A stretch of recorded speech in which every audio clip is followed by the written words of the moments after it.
বছরের চুক্তি, গোলামী চুক্তি, ইন্দিরা মজিব চুক্তি, এটা হচ্ছে গোলামী চুক্তি, এই বক্তৃতা তারা দিয়ে গেছে। আর এবারে যখন ভারতের প্রধানমন্ত্রী সফরে আসলেন বা আমি যখন গেলাম, তখন তাদের দাবি যে ওই চুক্তি বাস্তবায়ন করতে হবে।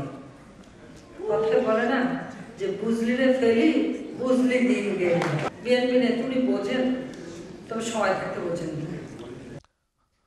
রোববার বিএনপির দুমুখ নীতির কথা এভাবেই জার্মান প্রবাসী বাঙালিদের সামনে তুলে ধরলেন বাংলাদেশের বর্তমান প্রধানমন্ত্রী শেখ হাসিনা। তিনি বলেন, দলটির প্রধান ক্ষমতাগত অবস্থান পরিবর্তনের সাথে সাথে পাল্টে ফেলেন নিজের পক্ষ।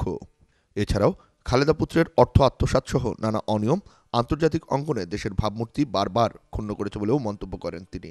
হ্যাঁ, বিএনপি যখন ক্ষমতায় থাকে তখন দেশের জন্য আনে শুধু তিরস্কার, দেশের অর্থ বিদেশে পাচার করেছে, এবং এটা আমাদের কথা না। আমরা জানি না আমেরিকা ফেডারেল কোর্টেই যে রায় দিয়েছে তাতে বিএনপি নেত্রী তার পুত্ররা তারা যে মানি লন্ডারিং করেছে, এটা তাদেরই বক্তব্য। এনআরবি তথা প্রবাসী বাঙালিদের বিনিয়োগকে স্বাগত জানিয়ে বিশেষ সুবিধা দেওয়ার কথা ঘোষণা দিলেন প্রধানমন্ত্রী শেখ হাসিনা। ইউরোপের বিভিন্ন দেশের সাথে আমাদের ব্যবসা বাণিজ্য আরো সম্প্রসারিত করতে চাই, আর প্রবাসীরা বিনিয়োগ করতে চাইলে সেখানে আমরা বিশেষ সুযোগ সুবিধা দিচ্ছি।